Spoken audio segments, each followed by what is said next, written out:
पिछले कुछ दिनों से गुल्ली और बुल्ली का दिन काफ़ी मौज मस्ती के साथ गुजरता है और आज ये सब कुछ बदलने वाला है। लेकिन गुल्ली और बुल्ली इस बात से अनजान है।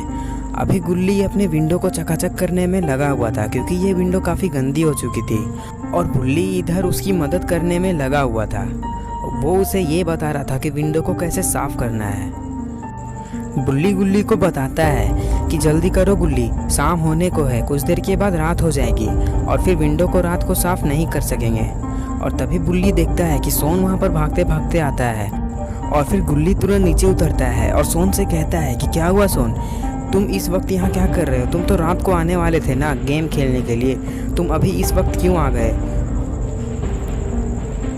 और तभी बुल्ली कहता है कि हाँ सोन, गुल्ली बिल्कुल सही कह रहा है, तुम अभी इस वक्त यहाँ क्यों आ गए? और वो सब छोड़ो, तुम्हारा स्कूटर किधर है? तुम्हारे साथ क्या हुआ? तुम बहुत परेशान दिख रहे हो, कुछ तो तुम्हारे साथ ज़रूर हुआ है। और तभी सोन बताता है कि गुल्ली और बुल्ली, मुझे काफ़ी डर लग रहा है क्योंकि मेरे साथ अभी बहुत बुरी घटना घटी है। आओ मैं तुम्हें बताता हूँ, लेकिन ये घटना काफ़ी खतरनाक है। और फिर सोन गुल्ली बुल्ली से बताता है कि मैं तुम लोगों का घर आ ही रहा था और स्कूटर भी काफ़ी धीरे चल रहा था क्योंकि तुम्हारी स्कूटर भी तो ख़राब हो चुकी है ना।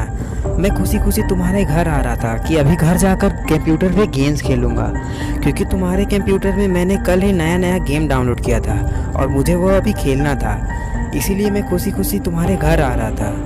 मुझे कुछ नहीं पता कि रास्ते में मेरे साथ अभी क्या होने वाला है।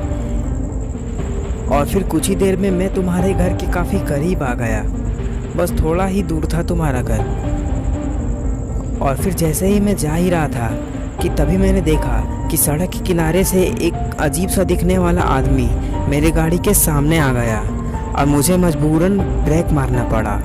और मैंने जैसे ही ब्रेक मारा मैं काफ़ी डर गया क्योंकि वो आदमी काफ़ी डरावना था। उसके आँखें के पास भी काला काला सा निशान था और उसका मुँह भी खुला हुआ था। मुझे ऐसा लग रहा था कि वो कोई किलर है और मैं काफ़ी ज़्यादा डर गया। लेकिन मौका रहते ही मैं गाड़ी के पीछे छुप गया क्योंकि ये बातें करने में व्यस्त था। वो पता नहीं क्यों ये कह रहा था कि मैं किसी को छोड़ूंगा नहीं, सारे बच्चे मेरे दुश्मन हैं, मैं सभी बच्चे को किडनैप कर लूँगा, मैं किसी को नहीं छोड़ूंगा। वो काफ़ी अजीब अजीब बातें कर रहा था और इसी बातें करने में मैं वहाँ से तुरंत पेड़ के पीछे जाकर छुप गया, उसे पता भी नहीं चला। और वो तो सिर्फ यही सोच रहा था कि मैं स्कूटर के पीछे छुपा हुआ हूँ।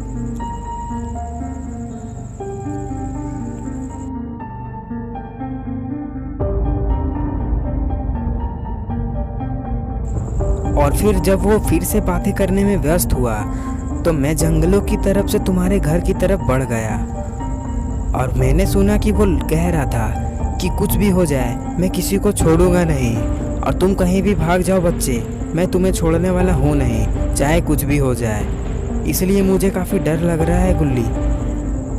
और सबसे दुख की बात तो यह है कि हमारा स्कूटर भी वहीं छूट गया।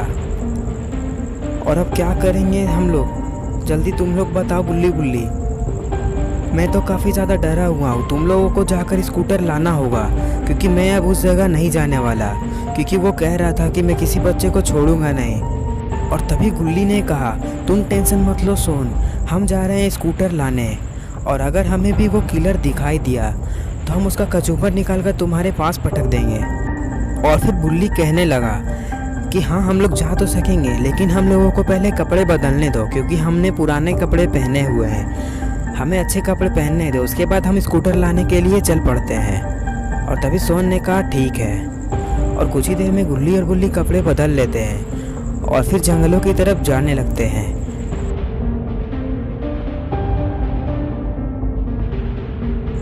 कुछ ही देर में गुल्ली और बुल्ली उस जगह में पहुंच जाते हैं।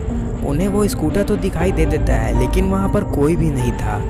ये लोग उसे ढूंढने में लग जाते हैं। गुल्ली और बुल्ली अब ये सोचने लगते हैं कि वो जो भी था शायद अब वो जा चुका है। और फिर यही सोचकर ये लोग दोनों स्कूटर में बैठकर स्कूटर को अपने घर लेकर जाने लगते हैं। ये लोग अब काफ़ी खुश हो चुके हैं कि चलो सोन को भी कुछ नहीं हुआ और वो जो भी था चला गया और हमें हमारा स्कूटर भी मिल गया। और फिर ये कहते कहते कुछ देर के बाद अपने घर पहुंच जाते हैं और दोनों को सोन से यही उम्मीद है कि सोन अभी सही सलामत घर में मौजूद हो। वो कहीं गया ना हो।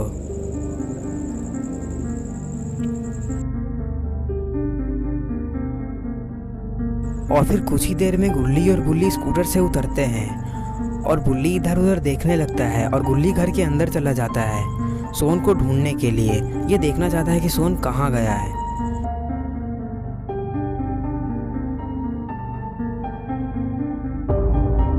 कुछ ही देर में गुल्ली बुल्ली के पास दौड़कर आता है और उसे बताता है कि सोन पूरे घर में नहीं है, मैंने पूरा घर चेक कर लिया, सोन पूरे घर में नहीं है, मैं सच बोल रहा हूँ।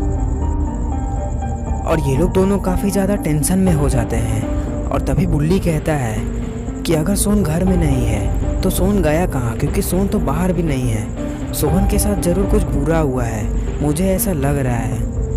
क्या तुम्हें भी ऐसा ही लग रहा है? तभी बुल्ली कहता है हाँ। और ये लोग काफ़ी ज़्यादा टेंशन में ही हो जाते हैं। तभी ये लोग अपने बगल में देखते हैं कि गाड़ी के पास क्या गिरा हुआ है। ये लोग उसे देखकर काफ़ी ज़्यादा उदास हो जाते हैं और डर जाते हैं। ये लोग काफ़ी ज़्यादा डरे हुए हैं कि ये यहाँ पे कैसे आया है और ये है किसका। लेकिन यहाँ है क्या? अरे ये क्या, यहाँ पर तो किसी का ब्लड है, यानी कि खून है। ये है किसका खून? गुल्ली और बुल्ली इसे देखकर काफ़ी ज़्यादा डरे हुए हैं। गुल्ली और बुल्ली ये सोचने लगते हैं कि कहीं ये खून सोन का तो नहीं है और सोन के साथ कुछ बुरा तो नहीं हो गया। और गुल्ली और बुल्ली ये भी सोचने लगते हैं कि अब हम लोग सोन को ढूंढेंगे कहाँ, क्योंकि आसपास का एरिया तो काफ़ी जंगलों से भरा हुआ है। आसपास पूरी तरह से जंगल ही जंगल है। हम लोग जंगल में सोन को कहाँ ढूंढेंगे? और वो किडनैपर तो ज़रूर जंगल में ही रहता होगा। तो दोस्तों, अब क्या हुआ होगा सोन के साथ, और क्या गुल्ली और बुल्ली उसे बचा पाएंगे, और गुल्ली और बुल्ली सोन को कहाँ ढूंढेंगे, ये सब हम देखेंगे नेक्स्ट पार्ट में। नेक्स्ट पार्ट देखने के लिए इस वीडियो को लाइक करें और साथ में चैनल को सब्सक्राइब करें और बेल आइकन को भी ऑल नोटिफिकेशन में ऑन कर दें।